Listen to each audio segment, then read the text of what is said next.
Hi everyone, welcome to my new vlog. అనుకోని ఘటన. మా పిన్ని, నా చిన్నమ్మ, అమ్మ వాళ్ళ నాలుగో చెల్లి అనుకోకుండా సడన్గా హార్ట్ స్ట్రోక్తో కాలం చేశారు. నేను యూట్యూబ్లో ఈ వీడియో అప్లోడ్ చేస్తాను అని కల్లో కూడా ఎప్పుడూ అనుకోలేదు, కానీ ఈ విధంగా అప్లోడ్ చేయాల్సి వచ్చింది. మా పిన్ని అయితే పుణ్యస్త్రీగా కాలం చేయడం జరిగింది. మొన్న సండే పిన్నికైతే పెద్ద కర్మ చేశాము. ఆ విశేషాల్ని షేర్ చేసుకోవాలని, మా పిన్ని మెమరబుల్ లాస్ట్ తన యొక్క చివరి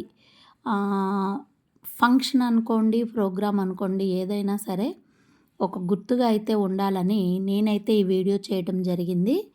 పుణ్యస్త్రీ పూజ ఎలా చేస్తారు అనేది అందరికీ తెలియదు, నాకు కూడా పూర్తిగా తెలియదు. అందుకనే ఇది వీడియోగా చేసి చూపించాలనే ఉద్దేశంతో వీడియో చేస్తున్నాను.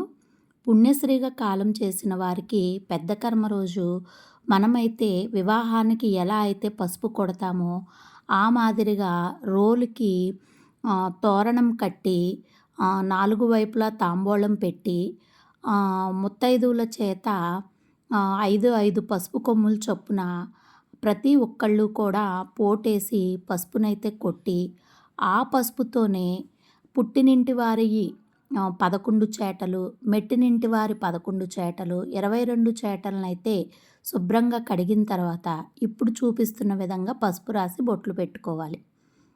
ఒక పక్కన ఆ వేడుక జరుగుతుంటే ఒక పక్కన పెద్ద కర్మకు కావలసిన వంట అంటే భోజనాలు పెట్టుకోవడం జరుగుతుంది. కాబట్టి మా పిన్ని వాళ్ళ ఊరు వచ్చేసి పెద్దావుటపల్లి గ్రామము.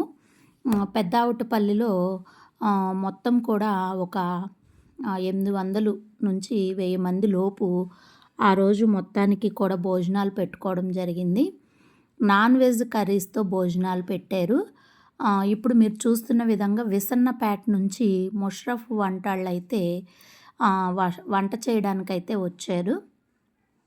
చికెన్ దమ్ బిర్యానీ, అలాగే మటన్ కర్రీ, గోంగూర బోటి, తలకాయ మాంసం, బ్లడ్ ఫ్రై కర్రీ, రసము, స్వీటు, పచ్చిమిర్చి బజ్జీ, ఇట్లా ఐటమ్స్ అయితే పెట్టి వంటలైతే ప్రిపేర్ చేస్తున్నారు. ఈ విధంగా పెద్ద పెద్ద గుండుగుల్లో అయితే ఒక్కో గుండుగా చికెన్ దమ్ బిర్యానీ అయితే 250 నుంచి 300 మందికి సరిపోయేటట్లుగా ఉంది. నేను అడుగుతున్నాను ఆ బాబుని ఎక్కడి నుంచి వంట అని చెప్పి. విసన్నపేట అండి, ముషరఫ్ క్యాటరింగ్ అండ్ కుకింగ్ అండి అని చెప్తున్నారు. వారైతే ఈ విధంగా అయితే వంటలో బిజీగా ఉన్నారు. మనిషి అనేవాళ్ళు ఎప్పుడైనా సరే మనమేమి ఇక్కడే ఉండిపోము.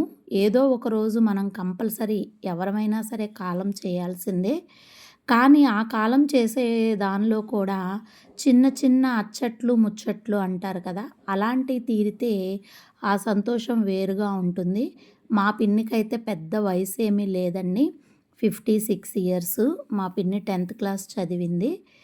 అయితే కొంచెం ఆమె ప్రతి మనిషికి కష్టాలు ఉంటాయి, దుఃఖాలు ఉంటాయి, అలాగే సుఖాలు ఉంటాయి. అలాగే తను ఎన్నో మనిషి మంచి ధైర్యవంతురాలు. ఒక రకంగా చాలా కష్టాలు దుఃఖాలను ఫేస్ చేసే ఈ స్థితి దాకా వచ్చింది అని అనుకోవచ్చు. ఆమెకి 2 కుమారులు. నేనైతే ఆ వంట చేస్తున్నప్పుడు లీలా భాను వాళ్ళకి మార్నింగ్ 10 లోపు అనమాట. వాళ్ళు అక్కడ టిఫిన్ కూడా ఏర్పాటు చేశారు. లీలా భాను వాళ్ళకి టిఫిన్ పెడదామని వాళ్ళని అక్కడికి తీసుకువెళ్ళాను. చూస్తున్నారు కదా, వంటలన్నీ కూడా ప్రిపేర్ అవుతున్నాయి.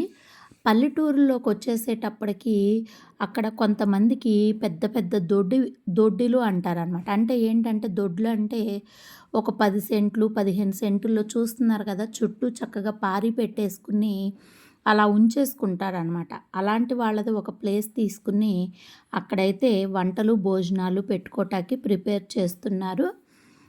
మా హస్బెండ్ వచ్చేసి ఇంకా అక్కడ వంట దగ్గర ప్లస్ అక్కడ భోజనాలు చేసేటప్పుడు మొత్తం కూడా చూసుకోవడానికి అని చెప్పి తనైతే అక్కడే ఉండిపోయారు. నేనైతే మా పిన్నికి పుణ్యస్త్రీ పూజ అవన్నీ ఉన్నాయి కాబట్టి అక్కడ పార్టిసిపేట్ చేయాలనే ఉద్దేశంతో నేనైతే ఇక్కడ లీలా భాను వాళ్ళకి మాత్రం టిఫిన్ పెడదానికని వచ్చాను. కానీ అక్కడ వంటంతా చూపిస్తుంది. కట్టా ప్రిపేర్ చేయడానికి సొరకాయ ముక్కలు, వంకాయ, టమాటా అయితే ప్రిపేర్ చేశారు. చికెన్ దమ్ బిర్యానీలోకి కట్టా పెట్టారు. తినేవాళ్ళకి గోంగూర బోటీ కర్రీ కూడా పెట్టారు. ఒక్కొక్కళ్ళు ఒక్కొక్క పని చేస్తున్నారు. ఒకళ్ళు స్వీట్‌కి బాదం పప్పులు తరుగుతుంటే, ఒకళ్ళు కొబ్బరి తురుముతున్నారు. ఒకళ్ళు చికెన్ దమ్ బిర్యానీ చేస్తున్నారు. ఒకళ్ళు మటన్ కర్రీ చేస్తున్నారు. ఒకళ్ళు టిఫిన్‌కి వేడి వేడిగా ఇడ్లీ ఓ పక్క, పునుగు ఓ పక్క ప్రిపేర్ చేస్తున్నారు. అట్లా ప్రతి ఒక్కళ్ళు ఒక్కొక్క పనైతే షేర్ చేసుకున్నారు. మా పిన్నికి సంబంధించి అమ్మవాళ్ళు నలుగురు అక్క చెల్లెళ్ళు, ఒక అన్నయ్య బ్లడ్ కర్రీ అయితే కట్ చేస్తున్నారు. అది ఫ్రైలాగా చేసి పెట్టడానికి. అమ్మ వాళ్ళకి అమ్మ రెండో ఆవిడ. అమ్మకి ఒక అక్క ఉన్నారు. తర్వాత ఇద్దరు చెల్లెళ్ళు ఉన్నారు. ఈమె ఆఖరి చెల్లి. అయితే ఈవిడ యాక్చువల్‌గా మతం తీసుకుని బాప్తీసం తీసుకున్నారు ఆవిడ. ఆ రోజు ఖననం అయితే బాప్తీసంలో క్రిస్టియన్ పరంగా అయితే చేశాము. కానీ తమ్ముడు వాళ్ళిద్దరూ కూడా హిందూ పూజ సాంప్రదాయాలు ఎవరు వాళ్ళు మతం తీసుకోలేదు. అందుకోసం అని చెప్పేసి వాళ్ళైతే పూజ చేసి ఇవాళ కార్యక్రమం చేశారు. ఇక్కడైతే ఇడ్లీ, పునుగు, లీలా భాను వాళ్ళకైతే నేనైతే టిఫిన్ పెట్టేశాను. ఇంకా ఇంటికొచ్చేసరికి ఆ కొట్టిన పసుపుతో చక్కగా 11 చాటలకి ఇలా పెట్టేసి మీరు చూస్తున్నారు కదా! ఈ విధంగా అయితే చేటలనైతే దండం పెట్టుకున్నారు. అంతేకాకుండా ఇక్కడైతే మనకి రేవు అనమాట. అంటే ఏరుంటే ఏటి దగ్గరికెళ్తారు. బావుంటే బావు దగ్గరికెళ్ళేవాళ్ళు పూర్వకాలంలో. కాలవ ఉంటే కాలువ దగ్గరికి వెళ్తారు. ఇక్కడైతే కాలువ దగ్గరకైతే వెళ్ళారు.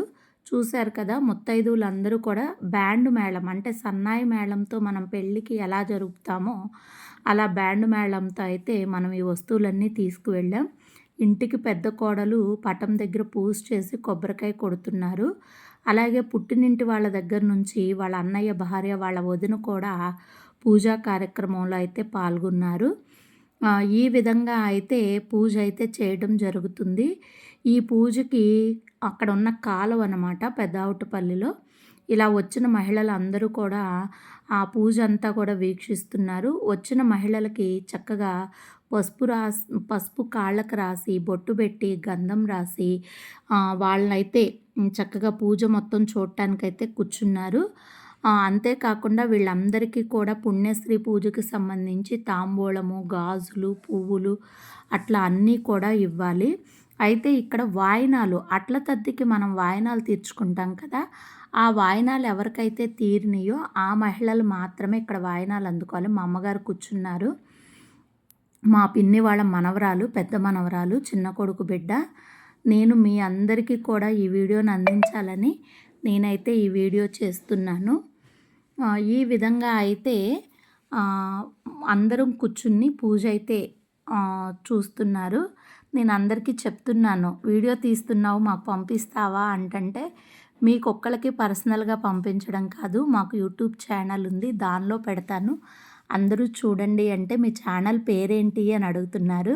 సిడబ్ల్యూఎస్ఎన్ లీలా భాను ఛానల్ అని చెప్తున్నాను. మా పిన్ని వాళ్ళ తోడు కోడలు, వాళ్ళ కోడలు, వాళ్ళ మనవరాలు సావిత్రి పెద్దమ్మ ఆవిడ, వీళ్ళంతా కూడా పిన్ని వాళ్ళ ఇంటి బంధువులు అందరూ కూడా వచ్చి ఉన్నారు.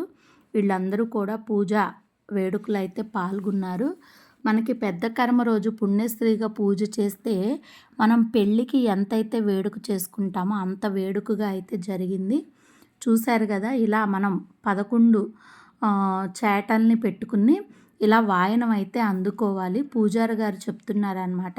ఇస్తినమ్మ వాయనం, పుచ్చుకుంటున్నమ్మ వాయనం, గౌరీ పార్వతములు వాయనం అని చెప్పి, ప్రతిగున్నతి అని చెప్పి అలా ఒక్కొక్కళ్ళని చెప్పిస్తున్నారు. ఒకళ్ళు మా పిన్ని వాళ్ళ పుట్టింటి వాళ్ళు ఒకళ్ళు అందుకుంటుంటే, మా పిన్ని వాళ్ళ మెట్టినింటి వాళ్ళ తరపు నుంచి ఇంకొకళ్ళు అందుకుంటున్నారు. చెప్పడం అనేది ఆమెకి కుదరక కొంచెం నవ్వుతున్నట్లుగా చెప్తున్నారు మా మేనమామ భార్య. ఇలా అయితే వాయినాలైతే అందుకున్నారు. ఇది చాలా విశేషమైందండి. చాలామందికి ఇలా చేస్తారని కొంతమందికి తెలీదు. ఈ విధంగా అయితే వాయినాలైతే అందుకోవాలి. మొత్తం కూడా 11 వాయినాలనమాట ఇట్లా. నేను గూడా వాయనం అయితే అందుకున్నాను. ఇలా ప్రతి ఒక్కళ్ళం కూడా పూజారి గారు ఏమైతే చెప్పారో ఆ పదాన్ని అంటూ ఇస్తినమ్మ వాయనం, పుచ్చుకుంటునమ్మ వాయనం, శివపార్వతుల ఇది సాక్షిగా ప్రతిగున్నతి అని అట్లా వాయనాలైతే చెప్తూ చేస్తున్నారు. మా అమ్మ కూడా వాయనం అయితే చెప్తుంది. ఇట్లా ప్రతి ఒక్కళ్ళు కూడా చెప్పాలి. అయితే ప్రతి ఒక్కళ్ళు పుట్టిన వాళ్ళు ప్రతి ఒక్కళ్ళు గిట్టక తప్పదు అని చెప్పి ప్రతి ఒక్కళ్ళు ఉంటుంది. కానీ కొన్ని అచ్చట్లు ముచ్చట్లు తీరాలి. మా పిన్ని అయితే చాలా చిన్న వయసులోనే మనవరాళ్ళు జస్ట్ ఒక 2 ఇయర్స్ 4 ఇయర్స్‌లో ఉండంగానే వాళ్ళని స్కూల్‌కి పంపించే విధానాలను కూడా ఏమీ చూడలేదావిడ. హెల్త్ కండిషను ఆవిడ కొంచెం ఊబకాయం ఉంది. బాడీకి ఎక్సర్సైజ్ లేదు. నాకు అనిపిస్తుంది ఏంటంటే ప్రతి మనిషికి కూడా శారీరక ఎక్సర్సైజ్ అనేది అవసరము. మా పిన్నికి నేను వస్తున్నప్పుడు మా ఇంటికి వచ్చినప్పుడల్లా చెప్తూ ఉండేదాన్ని. డైజెషన్ ప్రాబ్లం లేదని ఎంత ఆకలేస్తుందని అంత తింటే కాదు. కొంచెం శారీరక శ్రమ కూడా ఉండాలి. నువ్వు వాకింగ్ చేయాలి. చాలా ఇబ్బందులు ఎదురవుతాయి భవిష్యత్తులో అని మా పిన్నికి చెప్తూ ఉండేదాన్ని. అయితే కొంచెం ఆమె సైకియాట్రిక్ ప్రాబ్లం వల్ల ఆ మెడిసిన్స్ కూడా యూజ్ చేస్తూ కొంచెం ఆవిడ ఎప్పుడు కూడా నిద్రగా మత్తుగా ఉన్నట్లు ఉండేది. కొంచెం ఆమెకు అది కూడా ప్రాబ్లం అయ్యింది. నేను కూడా వాయనం అయితే అందుకున్నాను. చూస్తున్నారు కదా ఆ అట్మాస్ఫియరు. అసలు పెద్ద కర్మ పుణ్యస్త్రీగా పూజ చేస్తూ ఒక పండుగలాగా అయితే జరిగింది. ఇప్పుడు భోజనాలు అయితే ఇంకా ఆఖరి దశకు వచ్చేసినాయి అని చెప్పాలి. మా పూజ అంతా అయ్యి మేము వచ్చేటప్పటికి టైం అయితే 2:15 అయిపోయింది. నేను లీలా భాను వాళ్ళకైతే ఒక ప్లేట్లో పెట్టేసుకుని ఇంట్లో అయితే భోజనం పెట్టేశాను. ఇంకా మిగతా వాళ్ళంతా కూడా భోజనాలు కంప్లీట్ చేస్తున్నారు. అందరూ కూడా భోజనాలు అయితే చాలా బాగా కుదిరినాయి. మరలా ఈవినింగ్ కూడా వీప్ బంతి అంటే ఎవరైతే వియ్యంకులు వారు ఉంటారో వాళ్ళు ఈ బంతి కూడా చేస్తారు. అలాగే మా పిన్నికి పుణ్యస్త్రీగా అక్కడ రేవు దగ్గర ప్లేట్లు పంచడం జరిగింది. అలాగే గిఫ్ట్ కింద పళ్ళెము అయితే ఇవ్వడం జరిగింది. చూస్తున్నారు కదా స్వీటు, తలకాయ కూర, పెరుగు chutney, white rice, chicken dum biryani, అలాగే కట్ట ఇట్లా అయితే చక్కగా మా తమ్ముడు పిండ తర్పణం చేసేసుకుని భోజనాలు ఎట్లా జరుగుతున్నాయి అని చెప్పేసి మా చిన్న తమ్ముడు అయితే భోజనాల దగ్గరికి వచ్చేసారు. ఇలా అయితే భోజనాలని వీక్షిస్తున్నాడు. ఇంకా ఆఖరిలో మా మరదలైతే ఆడపిల్లలకి చీరలు పెట్టాలి అని చెప్పేసి తాంబూలము మరియు చీరలకి మనీ కూడా ఇవ్వడం జరిగింది.